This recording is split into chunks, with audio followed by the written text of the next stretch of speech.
Hello everyone, I am Safi Animoid. I am the director of My Little Pony, this is the wrong production. Dr. Hooves! That's the one we're talking about today. And everyone else, who else do we have here? Hi, I'm Basic. I'm the director's assistant to Dr. Hooves' Dr. Hooves' an assistant. Hi, I am Frank. I'm also the production assistant and the voice of Tony. Hi, I'm Jitter Rama, voice of the Doctor and assistant producer as well as video editor. Hi, I'm Jitterbug Jive, also known as Bald Dumbo Rat. I am the producer and the voice actor of Derpy. Alright, so I figure today we'll probably just kind of be going over some of the production processes. We'll just kind of highlight some of the interesting elements of the production and just kind of go through the process. I don't think I mentioned earlier, but I actually was one of the main audio editor on the production. So a lot of this was pretty interesting. Yeah, it was a pretty fun start, and definitely a change in things, which was able to allow us a lot to do within the production, a lot more than we could before. Oh yeah. And that was kind of an interesting thing. I don't think we've publicly mentioned how exactly all of it started out. So interesting thing, actually a good while back, long before I got with Ponies with not Ponies with Pockets, but Greyhound Films. Long before I actually got associated with Greyhound Films, I heard the announcement about what was going on and how Dr. Hooves was going to be shut down. And I was, understandably a little upset, but I thought, at the time I was kind of just getting started with the voice acting and stuff, and I thought, hey, what if I just randomly leave a comment saying like, hey, what if a bunch of us just randomly got together and threw together a fan production of it? Nothing much happened of that. Several months later, I'm working with a bunch of people like Basic as well as a few other people to get started on the production, and then I randomly get on a different production, and I randomly get a comment from someone on YouTube. Turns out this someone is Frank, and he's like, hey, so what's this deal with this additional production? And I was like, huh, maybe I could take a look at that. So Frank, in essence, actually saved the entire concept of this even happening.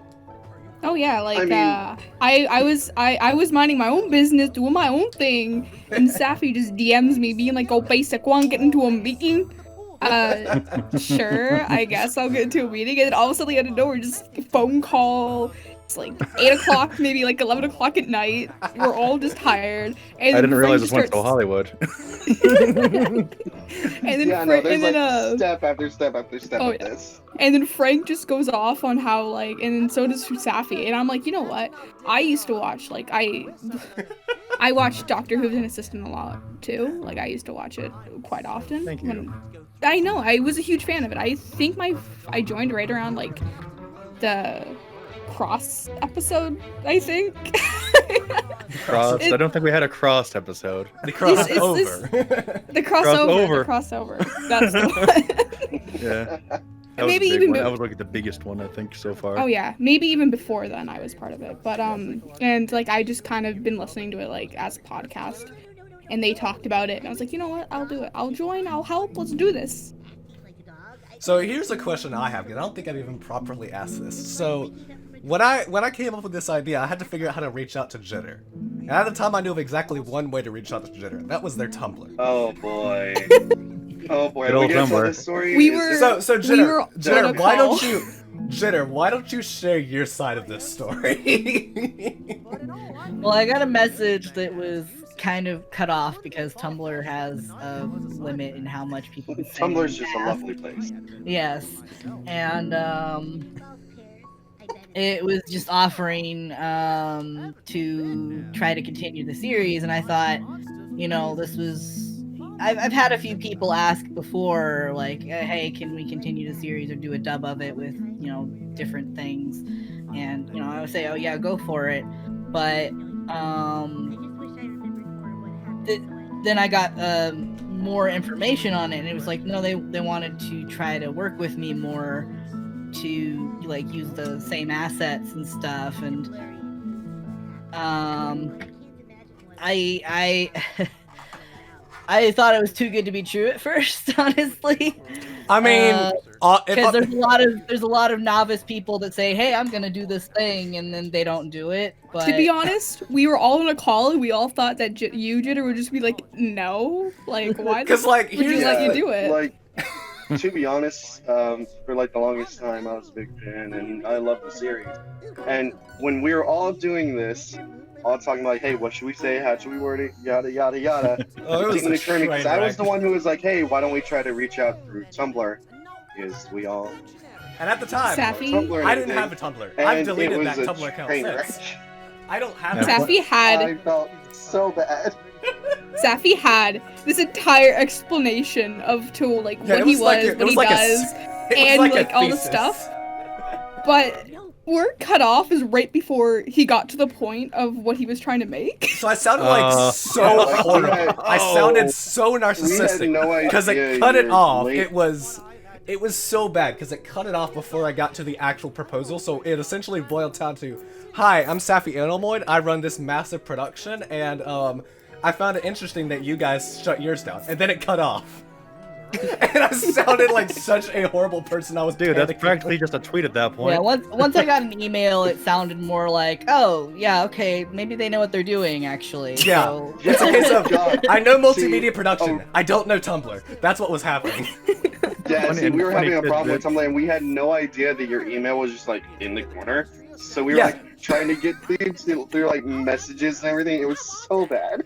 I was Oh my trying. I God. spent like forever before I even sent that. I spent forever trying to track down your email because I couldn't find it anywhere. Because I never think to check your Oh. commissions.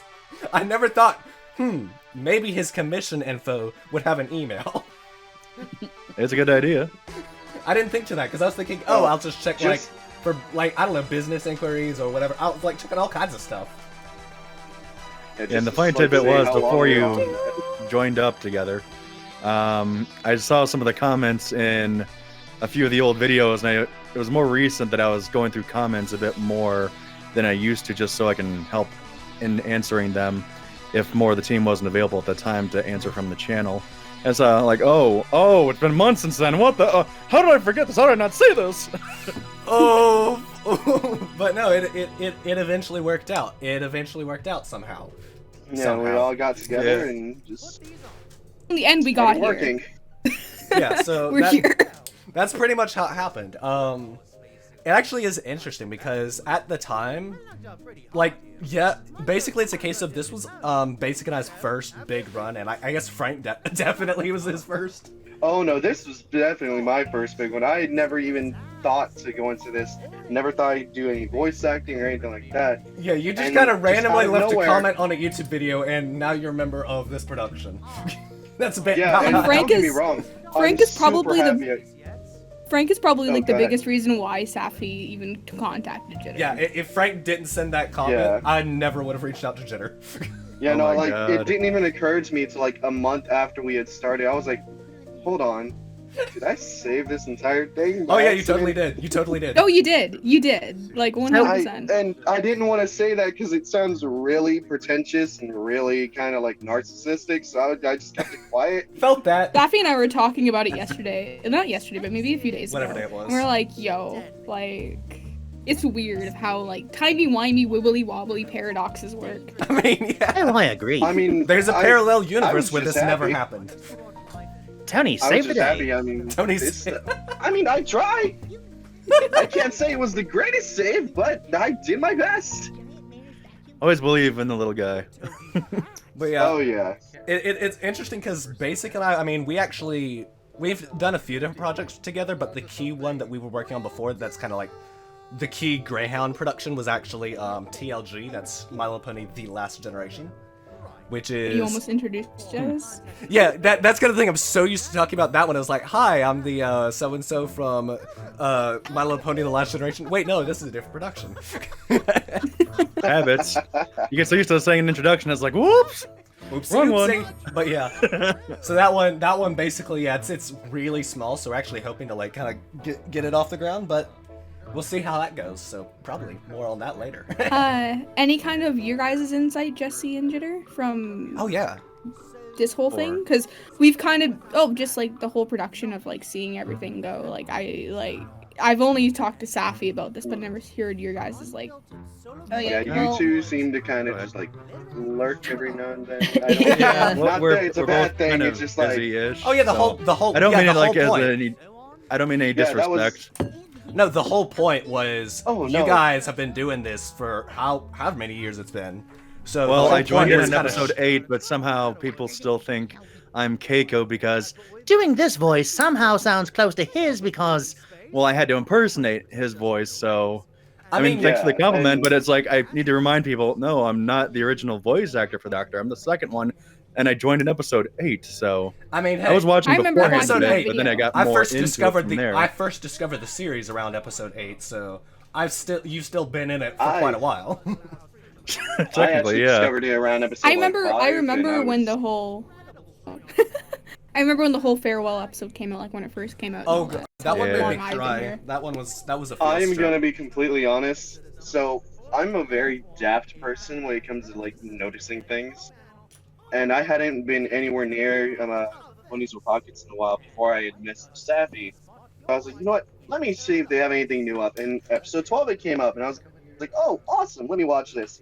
And I was like, is anything else coming out? And then I saw the farewell video. I was like, oh god, no. Yeah, it was just a lot of life stuff going on at the time. Yeah, I mean, it's perfectly which is completely fine. Yeah, but like, sorry, I can by speaking a bit too much, but I was gonna say just for insight of seeing how this has been going, it's just been really nice to see the team take on different roles and carry things through very well.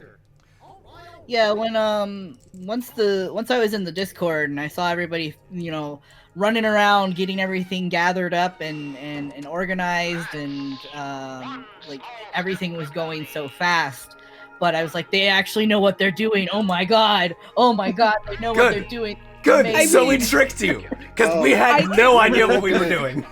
I had no idea what we were doing. The old saying is, fake it till you make it. Like I said, this was the first time I had ever worked on anything like this, so I had never no directed anything until this production. I was literally like going off the side in a DM chat with Safi. I was like, Safi, what do I need to do? Where do I need to help? It's like, I mean, I was an assistant, I guess production assistant would probably be, yeah. I was production assistant, so I did have some idea, but that was the extent of it. And to be fair, as a production assistant, all I really did was publicity stuff. So I didn't even really do that much behind the scenes at the time. So I really had no idea what I was doing. So, when we first did this, Max, our director, creator, was going through some stuff, and we, like, brought it up to him. Hey, yo, Max, we're gonna do something, like, work with these people in Greyhound's collaboration. We even, like, talked with, like, his assistant at the time, like, assistant director at the time, and they're practically Max 2.0. Max 2.0. And... Max B. And they were like, yeah, sure, totally, like, we don't see any problems with it. Everyone else said no problems with it. And then Max came on, and we're like, oh, and I was talking to him, I was DMing him, and I was showing, like, when I was making the, icon to make it not as confusing for the Ponies with Pockets in the Discord server. Oh, yeah. I sent him and I was like, look, it's Ponies with Pockets and Greyhound collaboration image. And he's like, excuse me? And I was so scared that he was going to be like, oh. And then he just went on and just... how did that talk go, by the way? Oh, yeah, that one. Yeah, I think that was mostly a panic because he realized, oh, shoot, because this is tied to my schoolwork. I have to, Oh. Because I knew it was some project work, but it was also somewhat trying to step into professional. Yeah, basically, I mean, literally, TLG is his senior thesis. So, and because Greyhound is tied to that, in essence, we were tying the production to his thesis. So he's like, okay, so I need to make sure we're doing all this right. And I'm like, okay, understandable. Yeah. I mean, yeah, that sounds about right. Oh, real quick, I do want to mention, so this voice of the Nightmare Creature right here. So I had a lot of fun, and I think I've mentioned this to you guys, but I had a lot of fun with how I actually generated the voice effect for the Nightmare Creature. Because what I ended up doing was, it's got like a little reverb in there, and then the key thing that makes it so creepy is it has an echo effect, but it echoes at a slightly different time in the left and right ear. So it's like a couple milliseconds off. So the two ears are out of phase. Hmm. That Yeah, I've done something kind of similar to that with the Cheshire Cats in Wrong Way Backwards. Yeah, I remember that. There was like a lot of like funky panning back and forth, back and forth. That creates a Yeah. whole bunch of really Oh, I freaky loved stuff. that effect too. Like if you had headphones on, it would go in one ear and then come into the other, and it was just like, whoa. It's like they're Or if it's walking through surround your sound, too. brain. I quickly want to comment on this scene also. This scene was written by Maravex because we wrote like half and half of the episode basically, and it's supposed to start out like an anime parody because she's like late with a piece of toast in her mouth. Yeah, I was I don't wondering know if about that people toast. I catch was that. wondering because Yeah, I was like, I noticed that too. I was like, okay, toast, interesting. I never put two and two together. I guess that was like kind of like a nod I to mean, like like- yandere or whatever the heck it is. Well, not quite yandere. That's a totally different. It's Well, more no, like Sailor the Moon. I don't know. It's It's like more Sailor Moon. It's Oh, just yeah, like you're we right, talk you're right, about you're the right. art. Well, that cheesy, Sailor Moon '90s anime. I'm late Yeah. for school thing. I'm gonna eat my toast as I go. Oh my god, I'm so late. So like I Is, don't like, know if this is shonen or alright or not. But if this does come out later on, like the artwork for this, I loved this scene's artwork. which one? because The last it one? it looks, yeah, the one where like it's Derby's dad and her Oh, and yeah, like that one. Toast popping out. Like That's I really really neat. like that scene. It looks really nice. It's clean. and The it's- artists are really good. Oh yeah. Oh no, yeah, you- no, they're all fantastic. Oh yeah. Like, And we always get it's- more. I was saying we always get more art also when we do a little bit of a preview type of thing, so that way it's also community contributed to. So it's always been a nice thing to just see how much we can give a nice atmosphere to whatever's going on in the scene. Oh yeah. Surprised by how much artwork we got Yeah. from When did you all like start doing that actually? The artwork. Like, Like- have you always done that, or is it just? Because I think. I think we started doing it around episode 5, possibly. Because 5 was the one with the Cybermen, right? Yeah. Because I remember there was like a very distinct shift in the production style at episode 5. Yeah. Yep. But yeah. really like okay, about this that- scene is the TikTok, like the TikTok. Oh yeah. Yeah. Interesting thing about that. So that was actually inspired. First off, anyone who hasn't seen the movie Interstellar, I highly advise you watch it. And I'll try and explain this scene as best as I can without spoilers. But to put simply, our heroes in a certain scene in Interstellar, it's kind of referred to as the mountains scene. They're on this remote planet, and there's actually a tick of a clock in the background. And because of the way time works differently because of black holes and stuff, because it's a space exploration movie. But because they're like near a black hole, time works differently. And Hans Zimmer, the composer for that movie, did some math to make sure that each tick that you heard represents exactly 24 hours back on Earth. So it was literally the days ticking away as you're listening. And I love that concept. Wow, Oh my god. And the coolest thing is, as this whole scene was building, and the tension was building, that was the one constant. The music was building around it. There was always that tick in the background. It would slowly speed up as the tensions got builder, as the days were becoming more severe, as the time passage was more critical. And it was just a beautifully done piece. I wish I could say more about it, but again, I don't want to spoil too much about it for those who haven't seen it. Anyone who hasn't seen the movie Interstellar, it is a masterpiece. It is an absolute You can masterpiece. go on like an hour rant. It is arguably my favorite movie of all time. I mean, it's on my list, so. Yeah, it is a masterpiece. But I will say, for the ticking that was added in this scene, it made it feel a little bit more eerie, just kind of knowing there's just something that you don't know, but it's in the back of your mind, just creeping around. yeah. Oh yeah, no. If it's TikTok, I mean, the whole like TikTok. I feel like that any whole time scene is in, actually go ahead, Frank. I feel like any time in the whole episode when you hear like the ticking of the clock, it gets really eerie. It's like kind of like, oh, something isn't entirely right here. It feels a little off. Yeah, that's Good. It really works with. that scene is actually the only scene in the entire episode where there is a sustained period of actual silence. Short of that clock, which is only short bursts, there's absolutely no ambient background sound added. Every other scene, even if it's something as minor as just a little wind in the background, there is always some ambient sound. And I made an active decision to ensure that the rest of the episode had something in the background, so that when I do actively choose to use silence, it's a more powerful tool. It's really effective, definitely. Yeah, that's, it was like he was dropped in a hole. Yeah, that's kind of the whole point. Is I've always thought silence is more powerful than sound, so make sure you use it sparingly. Oh yeah, it's always a reference in a lot of media that silence is always the worst part because you don't know when something's gonna happen. Yeah. Here comes the phrase. Yeet. Here comes the. Oh yeet. yeah, the yeet. Wait for it. What is this?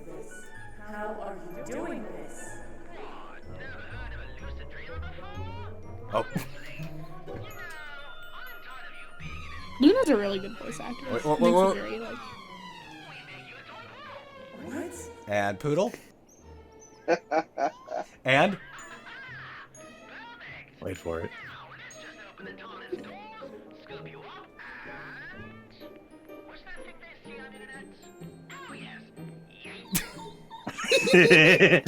By the way, Funny. I love that. shout out What's to funny about Hearing that scene? for the first time, like reading that for the first time in the script, was just something I didn't expect, and then hearing it was like, yes. It was What's funny about that absolutely scene? It's is one of those Luna- things where it's like you don't realize you need it until you hear it. Oh yeah. What the Jenny's a funny thing little about that turd scene like is Awesome. Luna, voice actress for The Nightmare.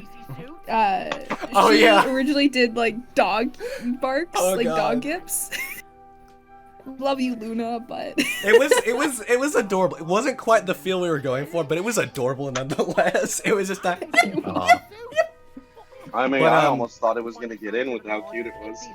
Oh It- gosh, speaking of barking, it was the worst thing having to bark with after my voice transitioned for episode 12. Oh god. It was Oh, awful. yeah, no, I used to know how to sound exactly like a dog when I barked, but now I just kind of Yeah.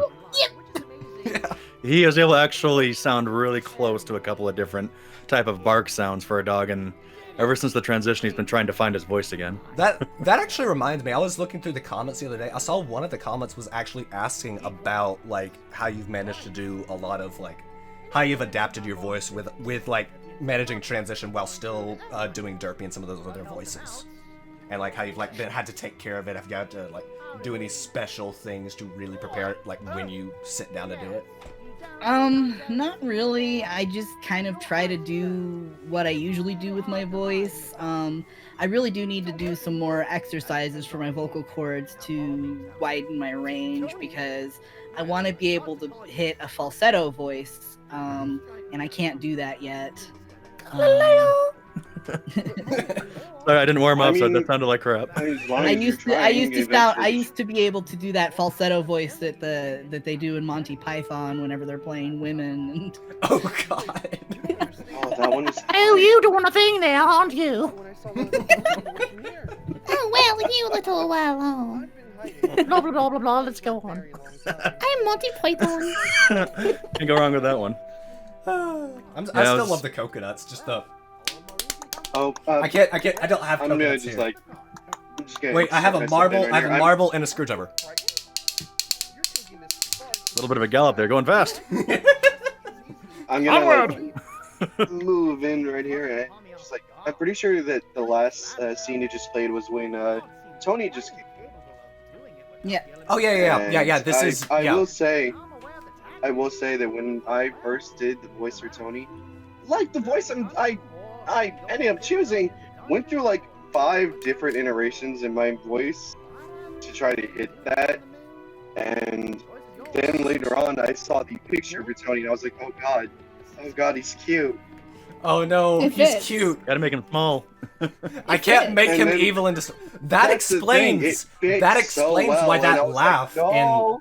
That explains why the laugh in scene 3 sounded so much more menacing. Because that would have been before you actually finalized the voice of Tony. Wait, no, that was a different character anyway. Yeah, that was. It really was before I had actually He's also finalized it. He's also like Nightmare Yeah, I Creature forgot about number that. Yeah, you 4 were too, right? Nightmare 3 Creature or number 4? 4. I think it's 4. Yeah, you're 4. You were And like, yeah, like I think the Not Yes, Nightmare during that Nightmare time, Creature number 4. Nightmare Creature Yeah, during number that 1 time I and was- 2 I are was, like the more like talking ones. Yeah. Yeah. And that technically- laugh during that time was me still trying to like find out where Tony was in my vocal range, and then after that I actually went and finalized it, and now this is what you have. And I think there's a whole It's thing cute. just talking to you, Sappy, in one of my voice recordings. Oh, yeah. I don't Yeah. know if that last scene was the one where they were talking about the flowers, but I want to point out I something. think that's coming up, but go okay. ahead, go ahead. I'll wait until then. I could be because- wrong. I could be wrong. Well, okay. I guess. Oh no, I'll- it's the dream. It's the choose. Oh yeah, this is the Yeah. choose scene. So This is it's the choose next. scene. It's next. Yeah, you're right. I will you're say right. though, with the yeet thing, Oh yeah. it's always that I always get used to doing somewhat serious and somewhat funny and wherever in between and outside. Anytime I see something like yeet just for sake of a freaking reference, I'm always like, really? And it tends to be when I have Jitty on call where I'm trying to make sure I'm getting the right things, and it's just, really? Yay. Oh, Like, what's, I that, mean, it works. what's that thing they say on the I- internet? I- Oh Only yeah. the first Yay. time. There's Oh, Sappy. you. I tried, but I Oh, can't do pull we off a wanna Kronk. talk I can't about- pull off a Kronk. I But do we tried. want to talk about like how Hey, Derpy, what I got we went things through for to you. get to Derpy's dad? Say what? Nah. Okay, good. I didn't feel like talking about how Yeah. what we had to do But, to get to Derpy's dad. Oh yeah. But no, I really like the scene. I think this is probably one of my favorite scenes. Oh yeah. Just how like the music goes and how it cuts off and how it gets creepy. And when I was pre-mastering Jitter's audio for Derpy for this scene particularly, he went deeper, did the whole like. Oh yeah. And I thought it was so cool to like have, even if it was like not going to be used or something, it just to have, and we ended up using it for like the demonic. Yeah, I ended part up of making Derpy. 3 layers. By the end of it, there was, I think, 3 layers to that voice. So, like, the main top layer, of course, was just the regular Derpy saying, I don't know. Underneath that, I had that deeper version where you had, I don't know. And then finally, I took a heavily reverbed and reversed version. So I actually applied a reverb. Can she say that? What? Oh, yeah. Oh, yeah. Hang on. This is going very well. It'll go better when you stop spitting all your lines. Say it, don't spray Here it is. I don't know. I don't know. I don't know. I don't know. I don't know. I don't know. I don't know. I don't know. I don't know. I don't know. I don't know. I don't know. I don't know. So yeah, you heard there was like several different layers. So you had that. Yeah, man, that. I also love Jesse's aboard. Oh yeah, that one was That real was- fun at the end. Make it stop! Make it stop! I want my mommy! I was kind of like trying to keep it like somewhat calmer because I wasn't sure how evil it's supposed to be. But since that voice was meant to be a bit of a reference to when I actually played the crazed / lich pony in 8, Oh yeah. so I just thought, Okay, go way over the top. Holy crud! Yeah. Yeah, I remember that. Oh god. Oh, here's the scene with the flowers. This is the scene with the flowers. Yeah. So the thing about the flowers is, like, the whole reason they came to the moon was to investigate these flowers and find answers to, like, you know, helping out with what's going on back in Equestria with Nightmare the Man. ponies that are the ponies that are infected with the Lunar's Bane. But like, this is the last time it's ever mentioned, and they never really actually come to any conclusions or anything with the Lunar's Bane. I ended up actually forgetting about the fact that they were trying to investigate the Lunar's Bane, and I'll just chalk it up to saying, well, they got distracted by their nightmares and Nightmare Moon and Luna, and Yeah, I mean, they kind of had more pressing things to deal with. it might have been under the assumption I mean- that the nightmares were causing the bad effects, maybe. But who can say? I mean, I was just gonna go with the Toriyama effect. Just forgot because we were too busy doing other things. you know, like other stuff happens. You just forget about. Yeah, we just got investigating. some bad nightmares, so you know we're just gonna take a step out for now. Yeah. And go to another walk vacation away. spot or something and have another adventure. Oh yeah, yeah. Yeah, finally go to know, the Muffin Planet. Without Been any teasing it for companions some, like, capture or anything. Been teasing the Muffin Planet for the past. Who knows? We'll finally go. Why do I feel like we're never gonna get to the muffin? We're probably not. I think that's kind of the whole point. Is it's either probably going to, and I can say this because here's the one thing: people constantly asking me for spoilers. I'm like, here's the thing: I don't know anything. I know exactly one episode in advance, no further, so I can theorize. So keeping in mind, this is not canon. I'm the director, but this is not canon, and I wouldn't even know. My theory is this gonna be like one of the like one of the finales or something, like probably the last episode of the entire series. They're gonna have a muffin adventure or something like that, even if it's like a small little adventure. But there's gonna be something, I suspect. But we'll have to see how that plays out. But Safi, me, or Frank have no idea what. yeah, we have no idea, and that's kind of one of the cool I things. want to 'cause we know, still, but I doubt I'm gonna know. I actively don't want to, because I love the fact that I still get to work on the production. I still get the element of, I get the surprise of finding all this out kind of as I'm going through and editing. Which is, I like reading a script and be like, oh shoot. oh Like, shoot, this happening. Oh shoot, we got Not Mamoon up in Oh here. dang, everything's going all at once. Yeah, I mean, it's always just fun to also to see what the reactions are, and I also have plenty of my own reactions anytime I'm going through a script because I help with some of the, well, at least conceptualizing, but then when things actually get into their details as they're output into a script form, and I read through, I get like surprises like, oh yay! It's like, oh, sorry, didn't want to swear. But it's just like it's that kind of situation. And it's just, there's just so many things that just come in here, even in my surprise, because I'm not the lead in what happens, since that's really been more Jitter's brainchild overall. Oh yeah, definitely. I help where I can, but it's always fun to see surprises even on my end, even though I know what happens. The ones who know the most about the whole series would be me and Brill, because Brill has helped me come up with a lot of episode ideas as well. And we're planning to hopefully collaborate on one of the episodes in season 2. Side note, speaking of spoilers, there's actually something in the season 1 finale where it's like there's a sound effect that I'm probably gonna have to make myself, because if I don't make it myself, it'll spoil something major. Oh no. Oh, can I just can anyone here say, I think the song just started? The what's no. Not yet. It's more of a somber no, tune no. behind. Yeah, no. That happens much later. That we're gonna get to that one. Okay. We're gonna I get just to heard, that like, one. Yeah, right now it's just them talking, and it's like the transition to like TikTok, I think. Yeah, I think this is like Yeah, right before Oh, TikTok. this is the end. This is the end of season 9. No, not Season season 9. Season 9. Season 9. I didn't know. Scene that 9. part. No, scene 9. Scene 9. This is the end of scene 9. And I'm gonna just turn the volume up. I'm not gonna say anything. We're gonna see if people notice. Wait for it, because Jitter knows exactly what I'm talking about. We're gonna see if people notice. I don't think they're bad. If any of you try anything funny, you're going to have a bad time. Oh, it's so quiet. It's there, but it's so quiet.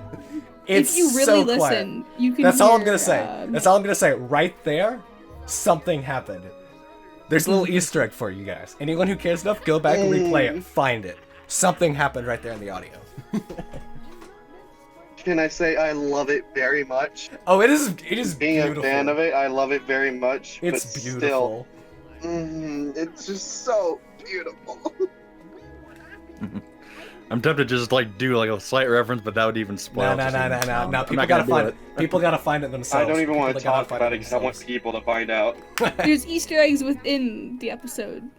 Yeah, I try to hide every now and then. There's a little something here and there.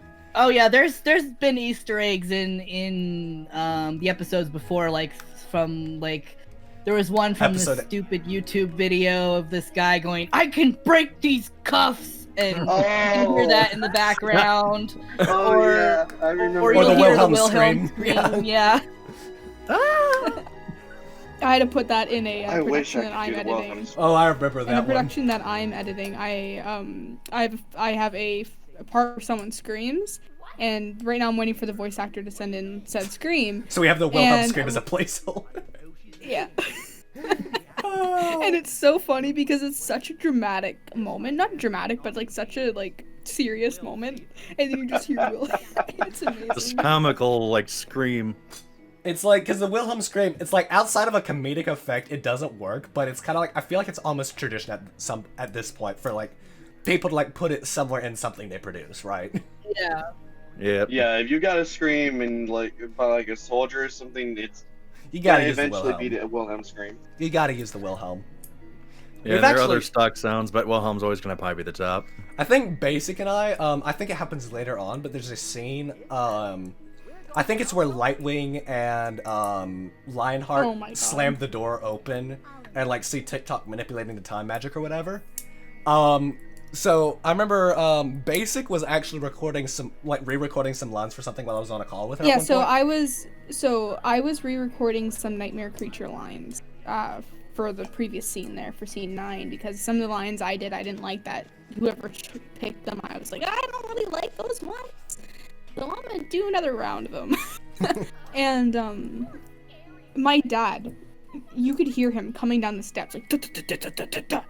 And as soon as I finished one of my lines, bang on my door, like he just hit his fist against my door as loud as he could, and my mic is like at the time was proportioned, like not proportioned, what the it is like proportioned by my door, so it just picked it up. Yeah. So it was actually surprisingly clean. It was a surprisingly clean sound of a door slam. So I've just made that like kind of our internal reference of like any production I make, I'm gonna like somewhere sneak that door slam in there. Like, hey, you know what better example to use for sound than life? I mean, exactly. It was like a perfectly original, it's like perfectly naturally occurring sound. And if you like listen to, I can send it or like my take on it later. But if you listen, you can hear like the thump, thump, thump coming down the stairs, and then to prepare. It was great. It was great. I think okay. Prepare for dinner. Ooh! This next scene. This one, the Foley design in this scene, I had so much fun with.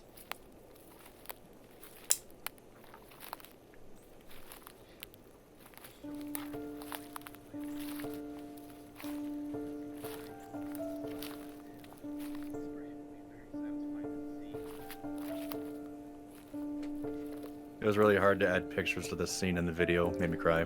Oh yeah, this one was just so emotional. But the number of layers I had to add, like this scene, short of the choose where it had like what I think by the end of it, like I think I just ended up with 26 tracks because I was naming it choose take A, choose take B. So I just went with one for each letter of the alphabet. He literally got all the way down to like Y. No, I got to Z. I got all the way through it. I kid you not, at some point I was going, like, I think I messaged you, was like, hey, do you still need, like, people to say choose? Because I was recording and I had that chance to do it, and I think you told me you were good. And I did, like, joke outtakes on purpose just because I was thinking just for a humor thing for on the side. And they got added into that choose section anyways, because I was just that trailing, choose! Yeah, it's just like you could suddenly hear it at the very end. It was just like that one guy hanging there, like everyone else shut up, and then he's just still there. Sappy and I were on a call as I was doing that, this choose, and at one point he was like, "Yo, do Moon Dancer," which is a character in TLG, and so I was like, "Fine." So I did Moon Dancer to be like, "Choose." I'm tired. Just choose, please. I want to go home. And it's like if you listen closely, you can hear all of that in there, but it's like so muffled because there's so much going on. God. I'm tired. Well, that was also just a fun thing about other crowd scenes and other episodes. Terror was a nightmare. Oh yeah, the town, that was like so many layers. I remember that. The town, so many voices, so many voices. Where's the blacksmith? That's what that word was. I kept wondering. God. That's what he was saying. I heard that so many times. I always wondered what he was saying because it sounded like he was saying, "Where's the plaque, ma'am?" And I'm like, "What? Dentist? What?" Where's the leak, ma'am? I mean, basically. I loved hearing that as a reference to Markiplier and everything.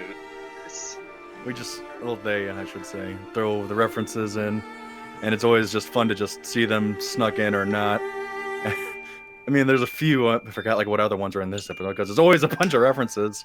There was a reference to Robotnik. I will say that. Yeah, there's all kinds of stuff mixed in. Oh, and one of the... I think it happens near the end of this song. But at the end of this song, there's a part where Lionheart says maybe he really has gone mad. And here's what I love about that part. Just by sheer coincidence, this wasn't me trying to do anything at all. I just threw the audio in there and it happened to line up.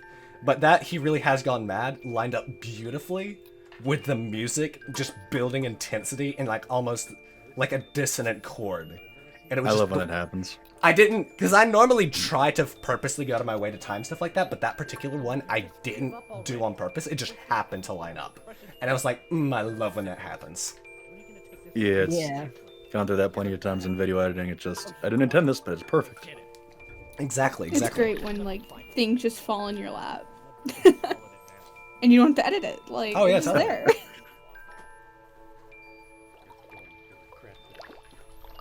Back to, like, the beginning of this scene, I think it was. Oh, yeah. There's a point where there's, like, the whole gurgling or, like, the gargling of the clackers. Ooh, yes. I was meaning to talk about that. Okay. Yeah. So, interesting thing about that. So, I'm not sure if many of you are familiar with Megeko Castle. It's definitely a more mature production, and it definitely is not for the faint of heart. But for those of you who are familiar with it, there's this indie horror game that was developed called Megeko Castle, and in it has these little deranged creatures. And I'm in like a little fan voice dub of it. And one of the parts, I have these deranged creatures creating these like almost blood-curdling screeches and stuff. So I was trying to actually record those.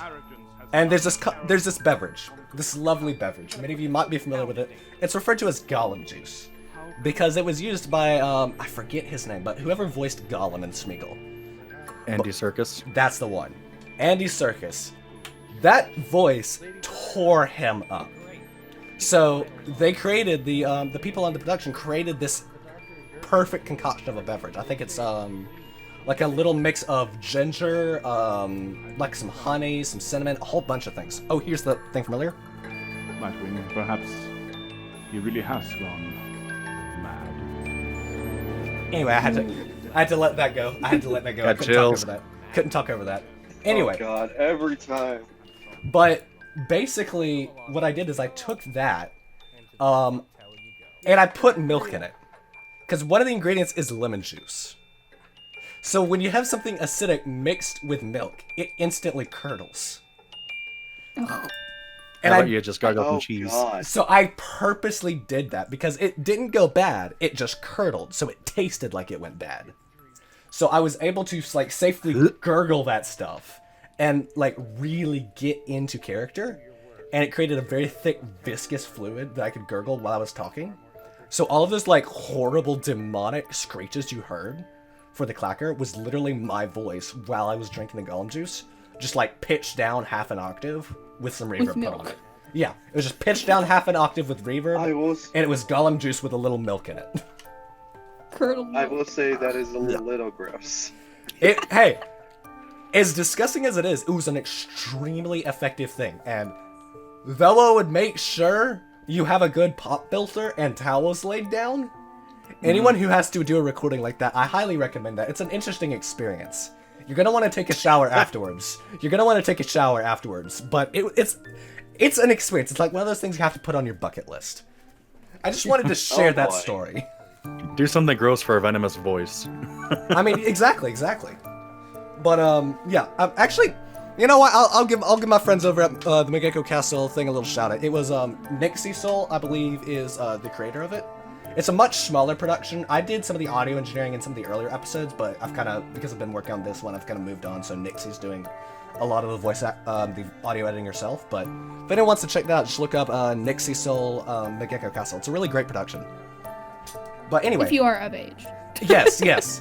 Of course. If you are of age, I do want to clarify that it's a very mature series, so make sure you're aware of that, and make sure. Parental guidance strongly advised. Yeah, we don't want little kiddies looking at that, but you don't want your grandma seeing it either. You don't want grandma looking at that. Oh my heart, I can't stand it. Yeah, but it's a really good production. My little bagel.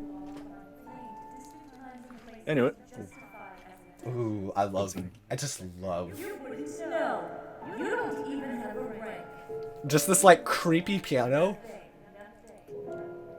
And I don't know exactly who composed this one. Was this Pinsqueak or Penoink, you mean? Penoink? Is that how you say it? Penoink? Or I think he goes like Pensquawk sometimes because he's a penguin. Yeah, whichever it is. Penoink, Pensquawk, whatever. The amazing composer person. The person that makes the cool music. But we have multiple. One of them. One of the people. Because isn't it, I know Marivax does some of it. I know Pinsqueak does some of it. Or Pensquawk, however you say it. Squawk. Squawk. But I remember this one. I forget who composed it. I'm sorry to whoever it was. Whoever it was, though, I really love it. Because it is just so eerie and dissonant. And it's like the tempo.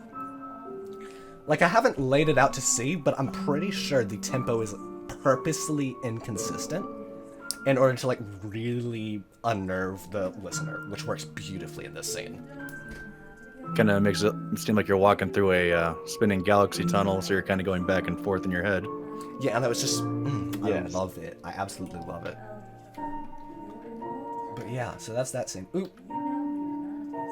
Let's see. No, not this... Okay. I think it's... Oh, I just realized what this song is. Yeah, that's this Pinoig. This is a variation. This is a variation of the lullaby in the last episode.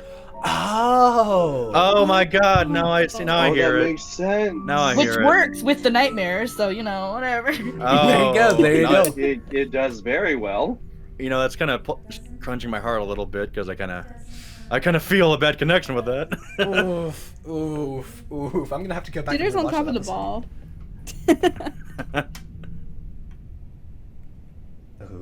I love it. It's like he was trying to get out of it, but he couldn't.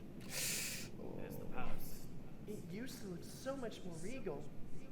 Now it just looks like an empty shell slathered. Okay, I do want to point something out here because I feel like some people may not have noticed, but there was a very distinct shift in Tony's voice at this point because I added some reverb and some stuff like that to his voice. I realized in hindsight, perhaps I should have been like, hey, maybe we should like adapt the script or whatever, but it was close enough to the end of production that we just kind of went with it. But the reason we actually shifted his voice there was because in like whichever scene it was before this, where I think it was Gary mentioned that he was going to lend Tony some of his aura. So it would make him creepier and stuff to appear more like the other nightmare creatures. So he got the same voice effect as the other nightmare creatures. Right, which is why I added the little gif of the artist who added that little tidbit of Gary just like, oh my God, I have to do this. Drop the flute front of darkness. That's adorable. Just like a waddle. Like I haven't seen that one yet. I'll need to look at that. You haven't? Like, man, I don't think I have. Maybe I'm misremembering, but I'll have to go look at that one. It was adorable. Oh, it is so adorable and hilarious. Yeah, I wanted to make sure I added everything as, like, if possible. Oh yeah, definitely. For when I did the video editing. Oh, then you have this. I just love all of the music with this. I actually originally hadn't. Like, I'm sure if I read the credits, like a good viewer should read the credits, make sure everyone gets the credit. But, like, I'm sure if I read the credits, I would realize this, but I had no idea all of the music and the production was, like, original. Like, I never realized that until now, but it's at the very beginning. It was, at the beginning, we used a bunch of other music, but I wanted to, like, Penn came and offered to do the music, and he just gave us so much to work with. Yeah, I have like a massive file.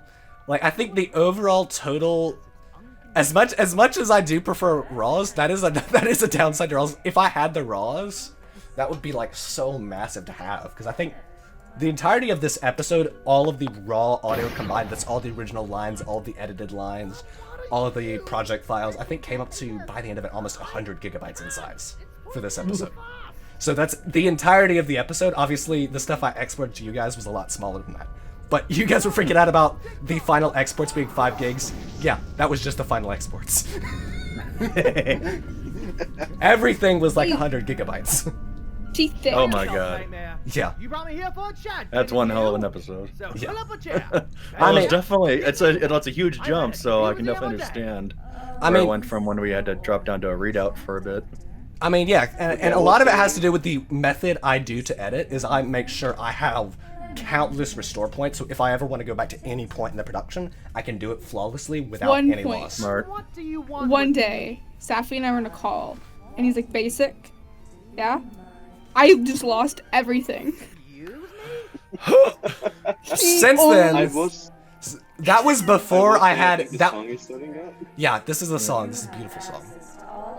Real quick, before the song starts up, that incident happened before I started backing everything up onto like my local server. By the way, anyone who's fairly technically savvy and you want like a local NAS, look up True NAS. Amazing software. Anyway, that aside, here's the beautiful Here's the song. original song.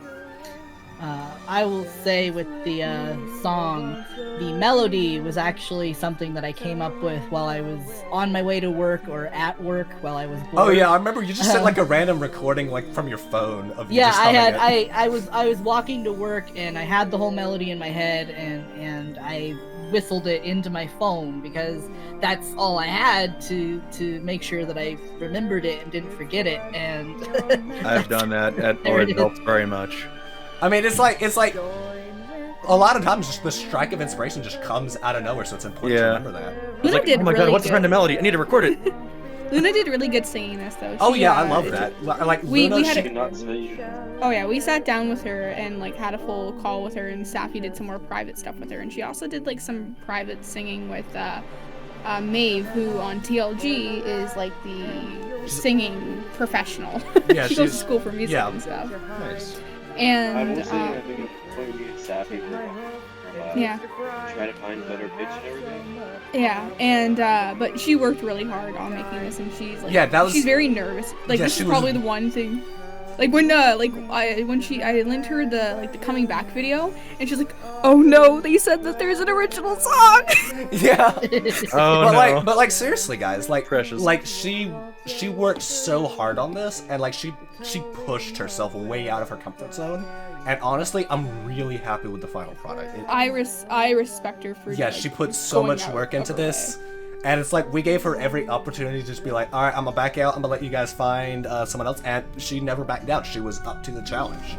And in fact, she was scared about for us to find someone else. Yeah, she went all out, and we just love that. We're glad the final product came out beautifully. Mm-hmm. Here comes the best scene. Oh, here it is. We're just gonna episode. let's just listen to this. We're gonna be silent. We're just gonna listen to this. So we can both terrorize the universe. Nah, doesn't sound like a deal to me. Do you not care about your companion? This is an only chance. I do care, but I'm not stupid. If I join you, I'd be keeping TikTok and adding Derpy to the same thing, wouldn't I? They can be spared. Yeah? And for what? To live in a world ruled by nightmares? Come on! Then you'll just give him up instead. No. I'll make a better deal with you. Oh. I'll give you a taste of what I know of fear. And if you can withstand it, I will join you. If not, you let TikTok go and let us leave. I am the nightmare. You think I can be frightened? You fool. I accept your offer. Very well. What is this? You think you know fear, do you? I am fear. No, you're just a nightmare. Bad dreams are only temporary. But real, true fear, I've come face to face with it so many times. No nightmare can compare. You dream up the end of the world, and I've seen it. Many worlds, many ways, many times. This is nothing. Of course. I've only just scratched the surface. I've seen corruption. Pure hatred. Exterminate. And utter malice. Yes, but because you have seen such things, it means you could perfect me. Make the nightmares more terrifying than they've ever been. And not just a question. We can rule the entire universe. I'm not finished yet. Those things, they're frightening, yes.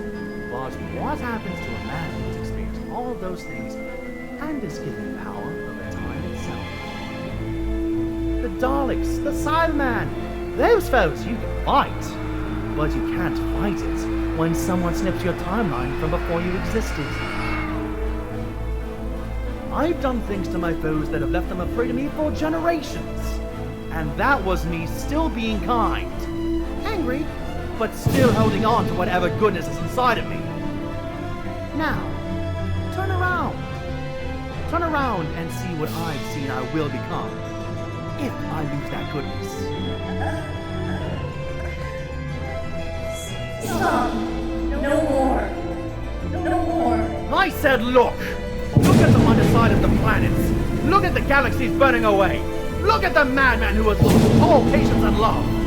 Breaking everything beyond fixing. Spreading so much fear and terror.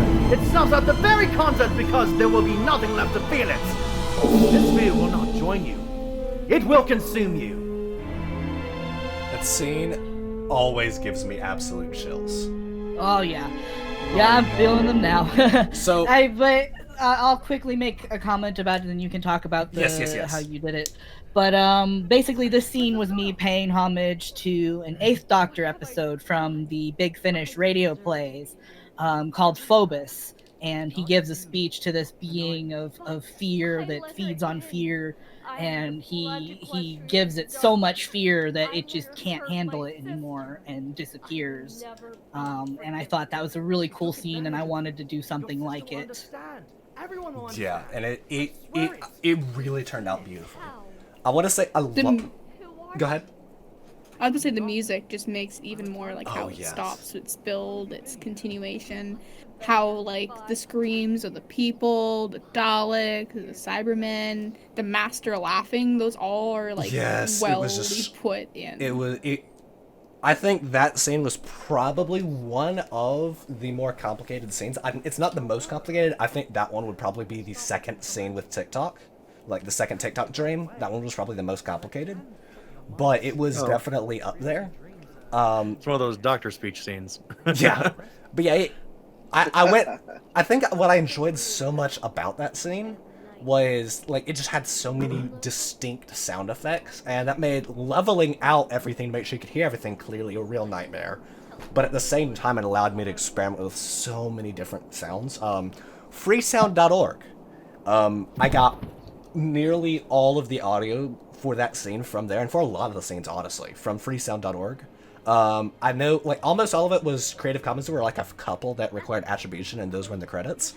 But I think even some of the ones that didn't require attribution, I still put in the credits, because there were a few particular creators that I think, like, had some, like, just sound effect after sound effect after sound effect were just beautiful things, even if I didn't use them.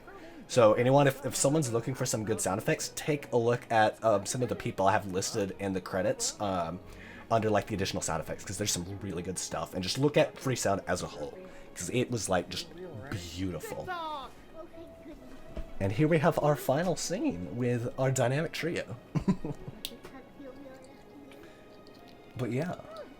Where they didn't solve the flower problem. They didn't. Where they didn't solve it, and it's fine. It's fine. They never will. They were too busy hugging and cracking each other's bones. the whole song just needs the doctor. It just slipped to mind. Yeah. I will say he that. was too into the song. Yeah. Yep. I'm really happy that I've been with this production as long as I have been, because it's also really helped me hone my ability as an actor. And doing that scene in particular, I was kind of concerned beforehand. Like, oh god, it's actually one of my first really big doctor scenes. It's like, oh my god, can I do this? It's like, but it felt natural. It's like, it was surprising to me that. Really? Now I feel like it's a bit more natural. Like, you're talking about this scene? Well, that's the end. No, the facing the nightmare. Yeah. Really? I would have thought, because you were still the doctor in the Griffin episode, right? And there was like a lot of stuff going on without that. Was, I mean, I didn't feel it was as long as far as what was going on, because I know it was more, he was angry for the moment and tried to do something, but he was upset, and it was, well, I guess it was a different tone because Pistol found out, well, he is an AI. Yeah, and I felt like, oh my god, my heart. That one hit so hard. Oh, that scene is so sad. That hit. Like, I was hoping to God he was gonna be able to be like go with them, and then just to hear that he can't was just like, I just want to say, Serenity did that one, if I recall correctly. I just want to say, I do love, like, because at the very beginning of this episode, there was still, I think it had a little homage to Guppy and Gully and whatnot, and I just love that, because I love that even though those characters are gone, even though they're, I guess in Pistol's case, literally stuck in an eternal loop of his own psyche, I still love that there's still just a memory of them to be remembered, a tangible, in this case, a pet that just kind of pays tribute to them, and I just think that's a beautiful Little thing. Georgia. Little Georgia. Little Georgia. Little Georgia and Little Gully. Little parallel dimension breaking creature, now a salamander. now any kind of like very adorable salamander. Any kind of like last like little things to round it up? I think I've pretty much covered anything. Anyone else got anything cool? I think that's it on my end. All right. The only thing I was going to say is, do you want to go first? I don't know what you're saying, so you go. Oh, okay. Well, I will say that I really enjoyed doing this whole episode, and I honestly can't wait to do more. Oh yeah, definitely. This has just been an absolute blast. I'm very excited for the next episode. Oh boy. We can't say anything. We can't say anything, but I can assure you, the next episode is arguably one of the best episodes of all time. And at least in my opinion, it is probably the best episode of all time. You think your favorite y'all are in episode for a is what it treat. is now? Y'all Wait are till in for a treat. episode 14. Y'all are in for a treat. Basic. I want to say thank you to Jitter and Jess for letting us do this and help in some way and giving us. I think this is something all three of us really like. Yeah, it's I want to say to you because. Yeah, and I also wanted to thank amazing. Jitty for also reaching out to me in addition to it to put me where I am now. Yeah, but I mean, also with the video, the style thing, Basic had made those little face bubbles, and I thought I can love use those. it. So I thought, okay, I'll put these in less serious scenes unless it's like an odd blur, but it's like, what? I just thought, well, maybe as an experimentation type of thing. I mean, I'm curious what people think, so if we can keep them as an ongoing thing. Yeah, I mean, like, I'm always happy to make more, too. Did you put those through the entire scene, or just in the scene 3 or whatever with the spacesuits? Primarily in scene 3, because that was more of like almost like slightly cheesy, slightly anime, but something that was more for expression. The more it went on, I wasn't entirely sure if I should add in those face bubbles, because I thought, okay, they're having a somewhat serious discussion. Like, what can I really use unless they're off image, I should say. Yeah. Because I didn't do that. Like, I love those little face bubbles. I wouldn't mind any of me. Yeah. Go ahead. If the chibi face bubbles are well received in this episode, or like people are like, wow, that's super cool. I either way, I'd also still be happy to like continue making more like totally emotions. I personally wouldn't mind seeing those as like little emoticons that we could use if like we do like a live stream or something like that. Oh, like on a streamer emojis. Yes. Yeah, but I mean, they're so adorable. It would just be like great. Like even if they don't like do well, just have this like a little homage to this episode. Yeah. Well, regardless, I enjoyed using those expressions because I felt like it would reflect what was being said compared to what was being shown. The main reason I did those like little bubbles, and if you look at the next, it's like the cutoff to where their like suits are. But I did it more or less for scene 3, and because like it's supposed to be like a little radio signal, hence why it looks kind of like janky, the text bubble. And I got like the text bubble design kind of from like Persona 5 idea. Well, find a place where you can find it. So those like popping up, I thought would be really cool, especially in like scene 3, because like there's not really much going, and it's a radio, and I think it would fit well. Oh yeah, totally. Well, all right. I think with that, we can totally wrap this up, and it has been an absolute pleasure to be able to produce this episode. I think I speak for everyone here, and I hope everyone really enjoys this. It's definitely. It's got a new feel. It's kind of a refresh of it, and it still has plenty of like homages and like hints of like the original production style, and it's just. I think it's a beautiful mix of everyone's creativity, and I'm just really looking forward to what everyone has to say about it. Definitely looking forward to the future episodes like future. Absolutely. Do we happen to know like when the next episode might be coming out? I don't want to make any official statements. We don't want to make any official, because this is ideally coming up after. Yeah. So we're pre-recording. Yeah, so we're not going to put any kind of estimate on that because we haven't even started the production yet, so we don't want to say anything too early. Yeah. Right. But I did just want to real quick. So one of my last things was thank all of you from Greyhound Films and joining up with us to get us to where this is now and stick around with us. Look, thank you guys for giving us this opportunity. It's been an amazing learning experience, and we've had a chance to do so much that we never could have before. Especially from how you guys got introduced to Safi. Oh, yeah! Oh, yeah, no, that was fantastic. We were the joys of the internet. We were convinced that was it. That was done. Yeah, as soon as I hit send and saw how horribly it messed up the message, I was convinced that you were just gonna be like, yeah, no. And as soon as Jitty saw this going well, he was like, okay, I'm inspired to make a whole lot of stuff for this. And he's never stopped having ideas since. Yeah, I just finished outlining episode 15, so. Oh, wow. Nice. I will say, I'm actually really glad I made that comment that day. Oh, yeah. That saved it. That saved it. I think knowing how this all turned out. Safely say we're all happy that you made that comment that day. Oh, yeah. But just knowing that I'm going to be able to like work on this more with everyone and it's not going to end is just fantastic. Yeah. Well, farewell on behalf of Greyhound and I suppose our friends over at Ponies with Pockets Productions. And from all of us, thank you for watching. They're all staring at us. Visitors must be uncommon considering the location. Let me handle this. Doctor, no. Hello, fellow ponies.